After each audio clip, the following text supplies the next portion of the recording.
Saudações, sexto ano, todo mundo beleza? Todo mundo de boa? Tô chegando aqui para mais um conteúdo do nosso material. A gente já tá quase na reta final, né? Tá faltando apenas um capítulo e meio. Então, vamos embora. A gente está aí no espaço produtivo urbano, na qual a gente engloba a indústria. E falar de indústria é falar da transformação de matérias-primas em bens de consumo, tá? Pensa e olha em volta, tanta coisa que você comprou, que você adquiriu, que passou por um processo produtivo, que pegou a madeira, o metal, o plástico, enfim, o vidro, para fazer o produto que está na tua mão, né? Porque você está usando. Isso é uma atividade econômica que emprega muita gente. E é óbvio que ela passa por transformações. E é esse o começo do nosso assunto. A evolução, as fases da indústria, como ela se transformou ao longo do processo de produção tecnológico. Porque hoje, quando a gente pensa numa fábrica, a gente pensa em máquinas, robozinho, né? Os bagulho tudo funcionando automaticamente e no final o produto saindo bonitão. Mas não foi sempre assim, né? É lógico, passou por um processo de evolução. E aí, se a gente voltar no passado dessa indústria, a gente tem essa palavrinha aqui, ó, artesanato, que é basicamente todo o processo de produção na mão de uma única pessoa, uma pessoa habilidosa, uma pessoa que vai pegar um produto e vai fazer esse produto se transformar de uma maneira que vai aumentar uma palavra muito importante nesse assunto, que é o valor agregado, né? Penso, por exemplo, no século XV, né, século XVI, nas grandes navegações que os portugueses estão atravessando o Oceano Atlântico. Irmão, dentro de uma caravela, você pensa quanta coisa tecnológica tinha para a época, mas a maioria é feita de maneira artesanal, né? Tudo feito de maneira artesanal. Onde o artesão é uma pessoa habilidosa que vai transformar a matéria-prima em um produto, né? Através da sua capacidade. E aí a gente tem alguns exemplos bons, né? É só pensar, por exemplo, num produto muito simples, onde isso começa, que é linha. Essa imagem aqui, a gente está vendo o algodão já preparado e o artesão fazendo linha. Ele está preparando linha. Ele está fazendo um produto que vai participar de um outro processo de produção, né? Os teares. E eu achei que eu tinha preparado uma imagem do tear aqui. Não, da produção de tecido. Deve estar aqui embaixo, enfim. Não está aqui não. Que peninha. Aí, pô, achei o tear. Que isso, pô. Bonitão. O que ela está fazendo aqui? Ela está pegando a linha que aquele senhor produziu para transformar em tecido. Não está fazendo roupa, está fazendo pano. Esse pano que vai passar para um costureiro. Então, meu irmão, pensa num casaco que hoje você vai numa C&A, numa Líder, numa Renner e você vê aquela infinidade de roupas. Isso hoje é assim porque não é mais feito desse jeito, né? A gente tem hoje a ideia de teares que produzem a linha e produzem o tecido muito rápido. Eu li uma reportagem há alguns anos, né, quando eu comecei a falar sobre esse assunto com meus alunos, aí a gente sempre dá uma pesquisadinha. A velocidade de fazer um pano, 1 metro quadrado de tecido, né, um paninho, para fazer alguma coisa depois com esse pano, né, vamos pensar numa toalha, um lençol, qualquer coisa assim, levava quase 8 horas. Então, se eu penso numa Líder Magazine, que é cheia de roupa, quanto tempo levaria para fazer toda aquela roupa utilizando um tear desse? Então você já está imaginando, poxa, então esse primeiro setor da economia, a produção era muito lenta, né? Destinada a um público muito pequeno, pouca gente ia comprar esse tipo de produto, né? E isso gera um começo de evolução de maneiras, de tecnologias, para melhorar essa produtividade. Aqui é um tear de rotação. Ela está girando aqui, isso aqui ela vai girar para rodar uma rodana que vai gerar polias, que vai começar a mexer aqui a máquina, puxando as linhas que ela está organizando no tecido. Maluco, isso aqui para a época, a gente pensar no começo do século XVIII, Isso é muito maneiro. Os caras começam a desenvolver essas tecnologias e isso começa a acelerar produções. Inclusive, um produto que vai ser fundamental é o vapor, máquinas a vapor. Em vez dessa senhora estar mexendo a maquininha com a mão para mexer as polias e a fazer uma musculação, né, o dia inteiro fazendo isso, uma máquina a vapor fazendo isso. Então, os teares a vapores iniciaram o que a gente chama de primeira revolução industrial, quando a gente começa a produzir tecido rápido.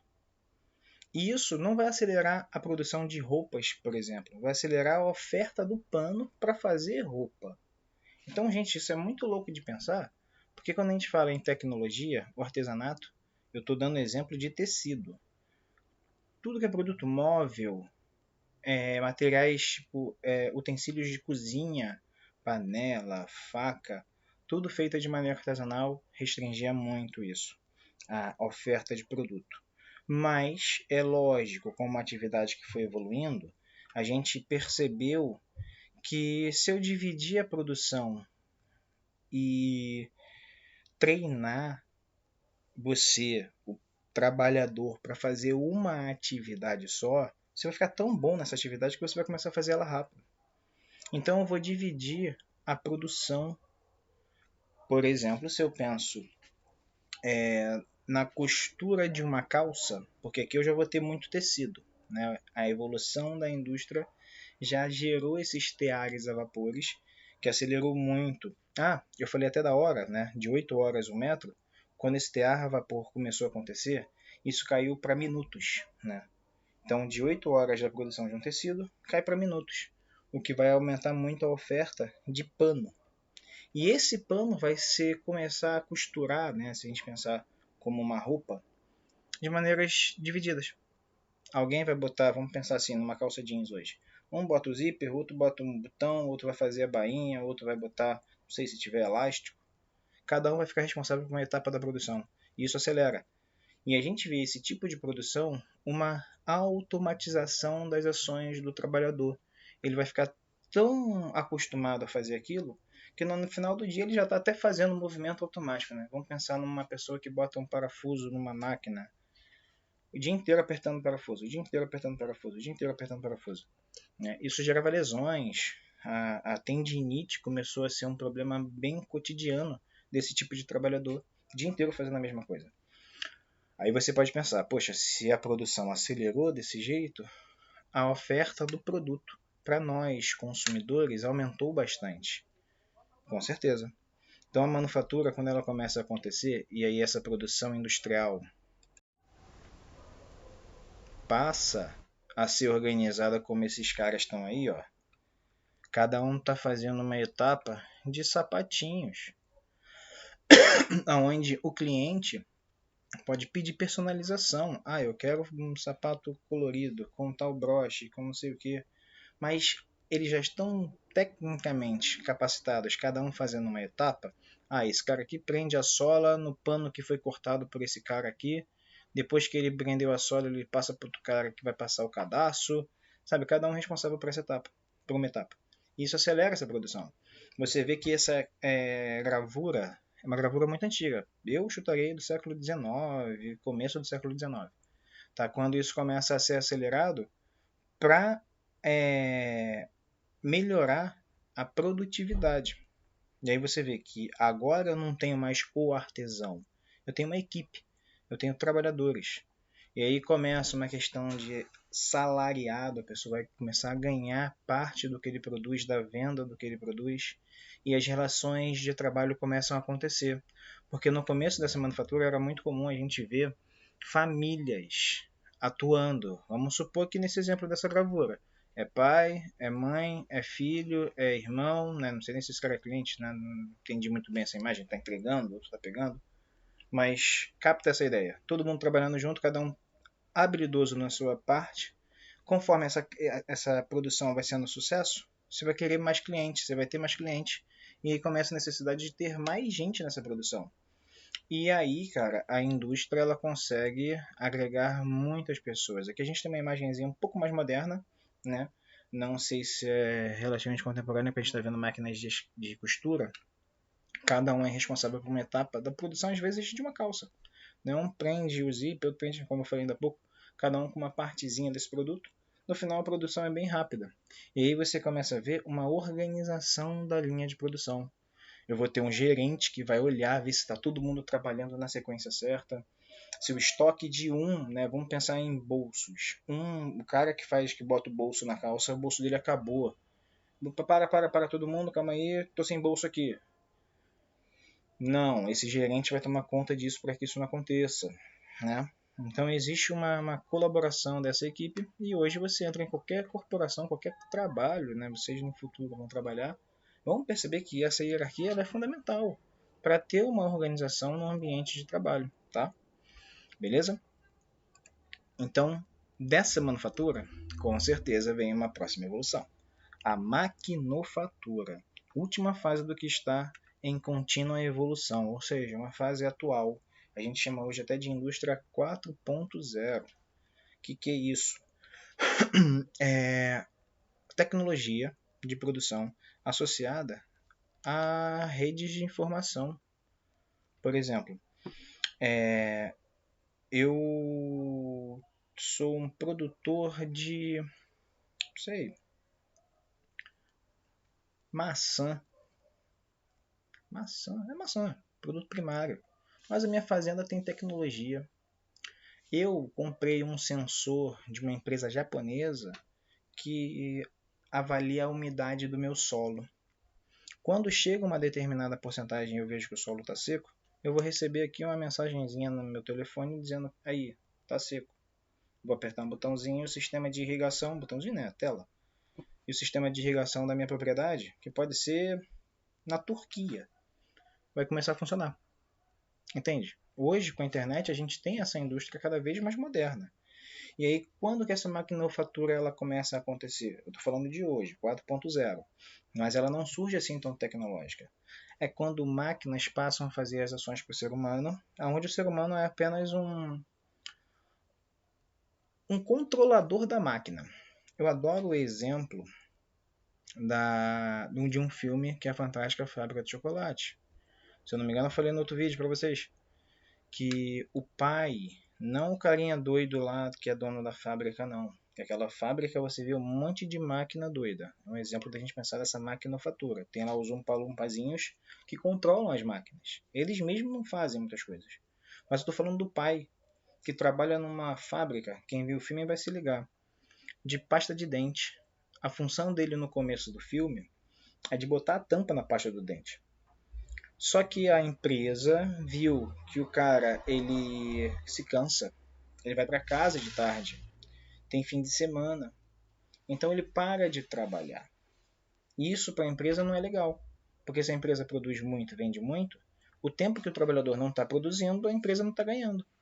E aí, o que a empresa essa fábrica faz? Compra um robô, um braço mecânico, que vai botar a tampa mais rápido e 24 horas por dia. Se a máquina quebrar, é o que acontece no final do filme. O pai do menino ele perdeu o emprego para a máquina. Vai falar, que triste. Sim, mas ele se qualificou, deve ter estudado, deve ter feito algum curso, né? Não aparece isso no filme, mas no final do filme ele volta a trabalhar nessa fábrica como mecânico da máquina. Então ele está com outro cargo nessa fábrica como uma mão de obra mais qualificada.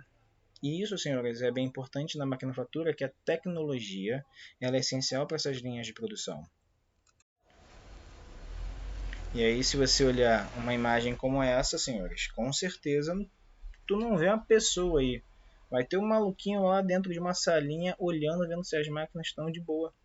E aí eu estou vendo uma linha de produção de 1, 2, 3, 4, 5, 6, a perder de vista de carros que pelo andar aí das máquinas vai ser construído, produzido, montado rapidinho, né? Isso é a maquinofatura, uma produção industrial com uma tecnologia incluída nesse processo de produção.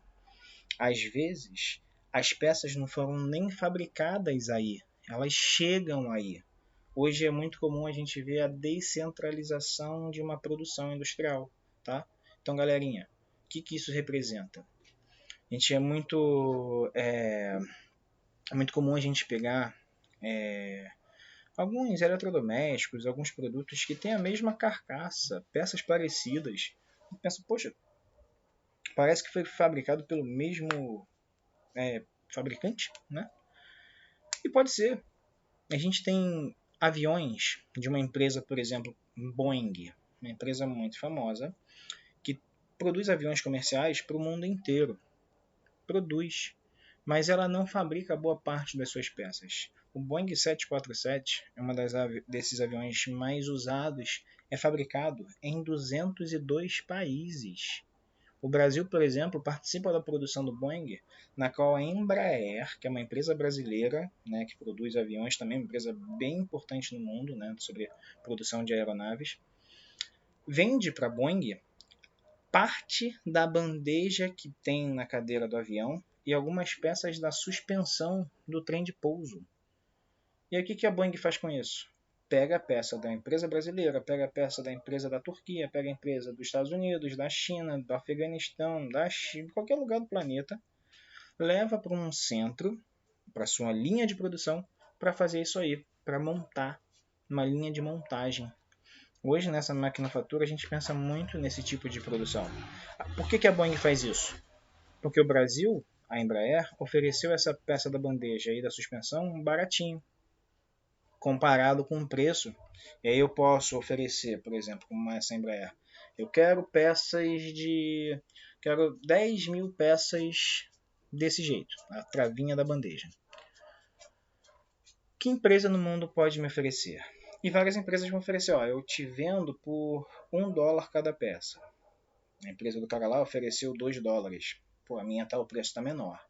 Mas a empresa do cara ali do lado ofereceu 50 centavos a peça. Lógico que a empresa vai preferir comprar do mais barato. Isso gera uma concorrência global hoje em dia sobre esse tipo de produção, tá?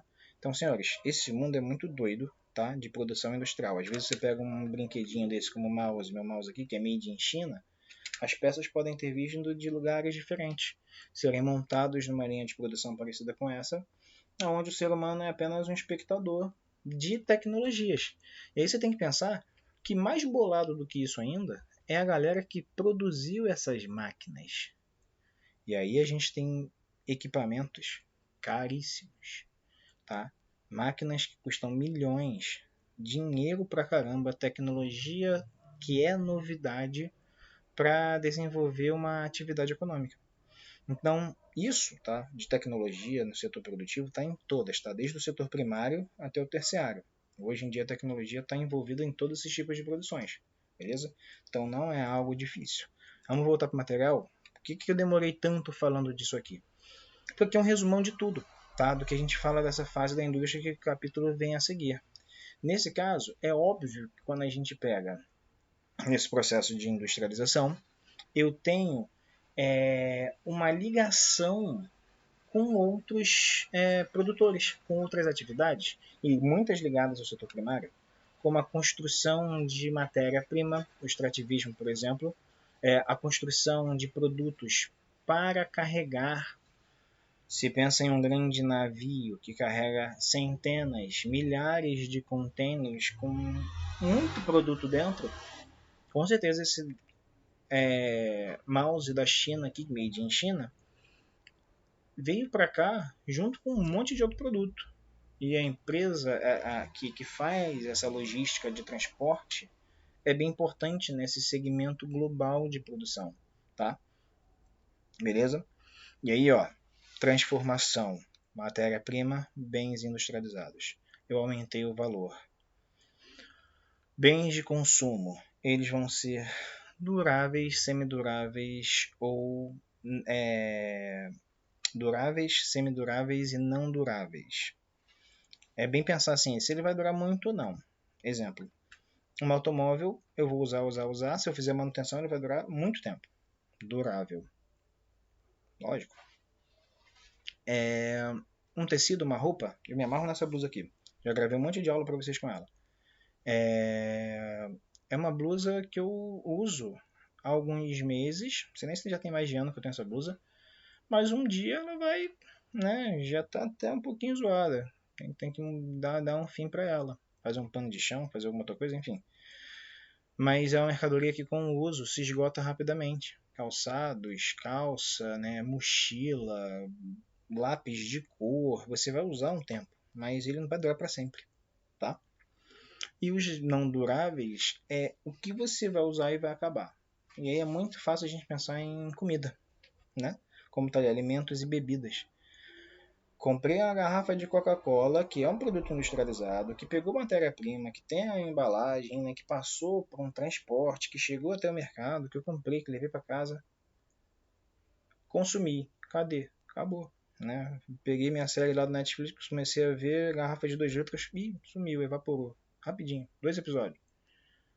Não vou ter um reuso, a não ser que eu pegue a garrafa e faça um vaso de planta, ou sei lá, qualquer coisa, encha d'água para botar na geladeira e beber água.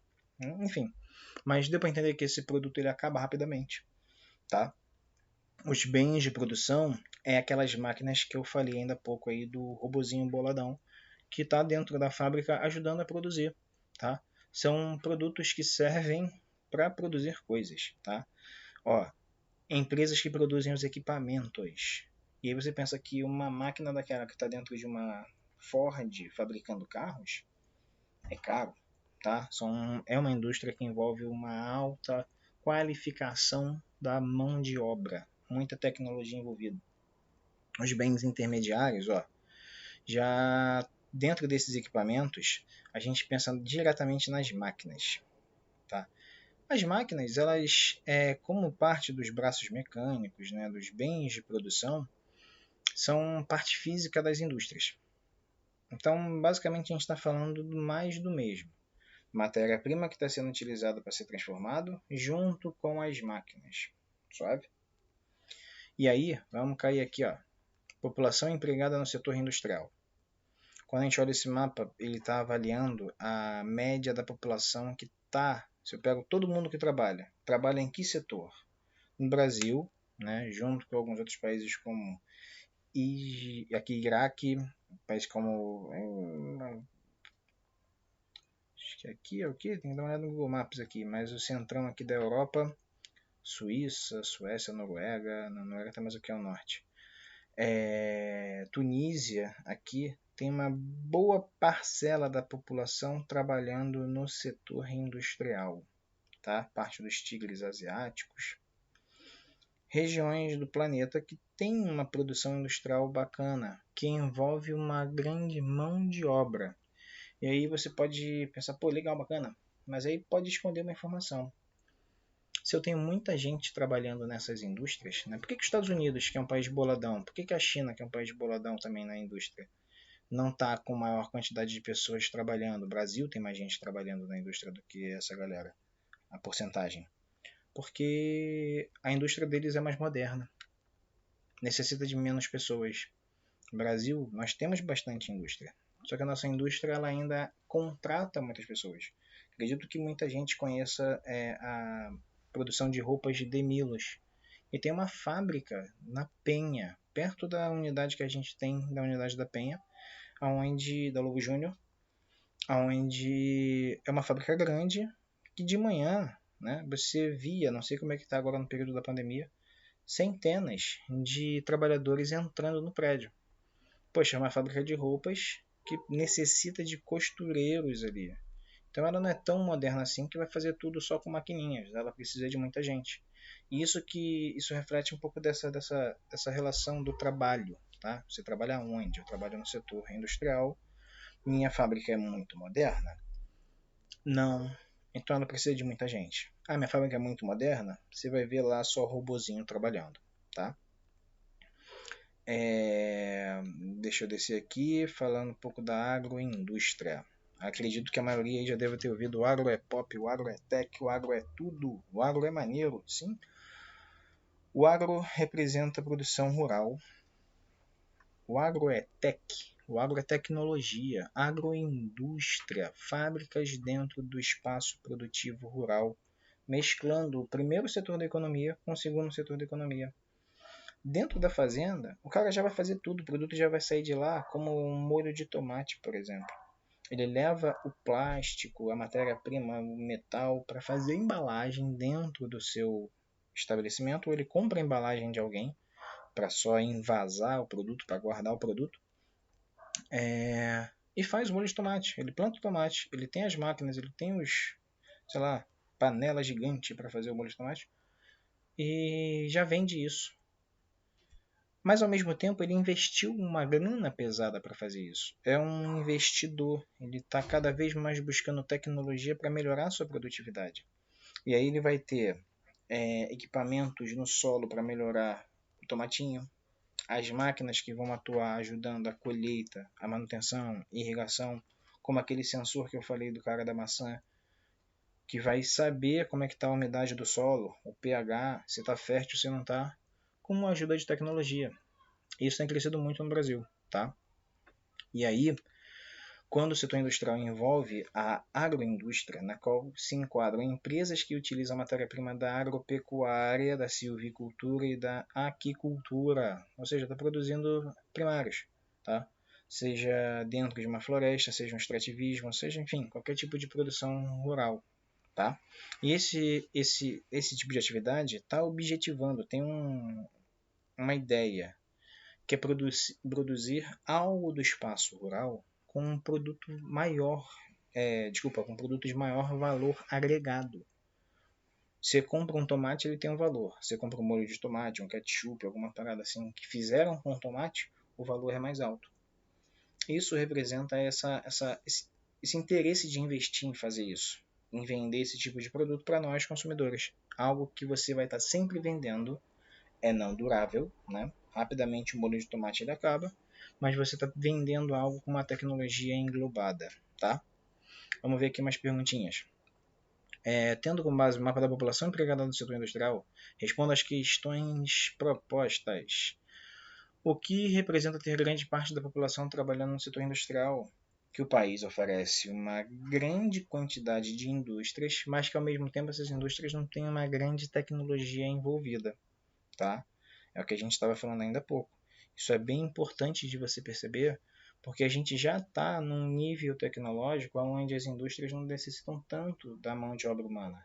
E se eu tenho tanta mão de obra humana, significa que essa indústria não é tão moderna, tá? Quando vocês chegarem no ensino médio, vou dar uma dica assim, um comentário para vocês perceberem como isso é pesado. O adjetivo que a gente usa para indústria brasileira é tardia, atrasada e dependente. Esses adjetivos estão ligados, por exemplo, duvido alguém falar aí a marca de um carro brasileiro. Não adianta falar, poxa, Gol. Gol é da Volkswagen, uma empresa alemã. Ford, Ford é dos Estados Unidos. Tem? Se alguém souber, me conta. Me fala aí um carro brasileiro. Será que alguém conhece? Tem. No passado teve. Mas não é um sucesso como é uma empresa como essas que a gente sabe de nome. Renault, Peugeot. Não vou falar uma empresa brasileira aqui. Jaque, da China. Então isso representa essa dependência nossa de tecnologia externa. Tá? Tardia, a gente está atrasado. Nossa tecnologia não é tão avançada quanto esses países, Japão, Estados Unidos, hoje a China, a Coreia do Sul, né? E aí, produtinhos como esses, que tem um alto valor agregado, né? Um mousezinho de luzinha, bonitinho, que tem a pilhazinha, tem um botãozinho de liga e desliga, é vendido a um valor maior, produzido por uma galera que pagou pouco para fazer isso, porque investiu nessa tecnologia, tem um custo de operação menor, pouca gente trabalhando, dependendo do país, tá? Pesquise a expressão indústria do turismo e justifique se concorda ou não com a interpretação de que San Martín tem 85% da população trabalhando no setor industrial. San Martín tem hotel, tem cassino, tem boate, tem clubes, tem parques. Isso é um setor de lazer, é um terceiro setor da economia, se a gente pensar bem a grosso modo, mas quando uma região é muito atrativa, as atividades econômicas envolvidas ali automaticamente tendem a isso. A gente pensa, o Rio de Janeiro é uma cidade muito turística. Se a gente for visitar Pão de Açúcar, Corcovado, Copacabana, Ipanema, a gente vai ver muito turista. Isso representa que aquela região tem essa atividade como algo que é importante, é essencial para dar certo, tá? E agora, quando você fala em São Martin, tem 85% das pessoas trabalhando no setor da indústria de turismo, né, que deveria estar aí, beleza, com certeza isso é correto de pensar. Exemplo, várias ilhas paradisíacas como Bahamas, né, Malawi. A gente tem uns lugares bem maneiros, aquelas aguinhas azuis, né, San Andrés. A gente tem uns lugares bem bonitinhos, onde a população, em maioria, está trabalhando em restaurantes, hotéis, né, fazendo passeio de barquinho. Isso é uma atividade que a região dominou. Por isso que ele faz essa analogia a uma atividade industrial, tá? 3. Onde estão concentrados os países com os menores índices de população que trabalha na indústria? O que isso representa? Aí,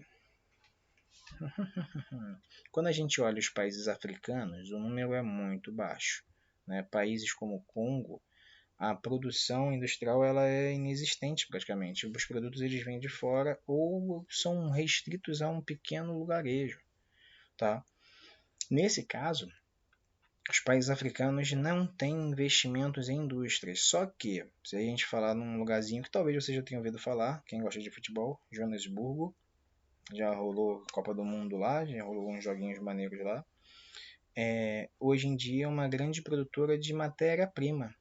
Um monte de barquinho daqui, né, os produtos minerais vão de trem até o litoral, barquinhos levando para a China. Pô, aqui não tem uma indústria, mas o extrativismo está tirando mineral para levar para uma indústria na China, tá? Então, aqui, extrativismo, África, né? Se a gente pensar na África como África Central, subsaariana, tem pouquíssima relação com uma industrialização. População rural, trabalha no campo, beleza? Então tá aí, ó. Cadê a questão? Menor população, o que isso representa? Representa uma ausência do setor secundário industrial servindo a população, tá? E a última questão aí para a gente terminar esse teminha. Países classificados como desenvolvidos e que foram os primeiros a se industrializarem, como Reino Unido, França e Alemanha, apresentam o percentual da população trabalhando no setor industrial respectivamente entre 10 e 19, 20 e 29. Quais são as possíveis causas de não apresentarem maior parcela da população que trabalha nesse setor? A gente está falando disso já foi umas 5 vezes, né? Tecnologia. A indústria na Inglaterra tem um alto padrão de excelência. A gente tem algumas marcas que primam pela qualidade. Então, não é uma produção em massa. É restrita a um mercado muito menor, bem local. E isso aumenta bastante a qualidade do produto, tá? Carros como Mercedes, como BMW, que concentram a produção nesses países, a Audi, tem essa excelência melhor no produto final, tá?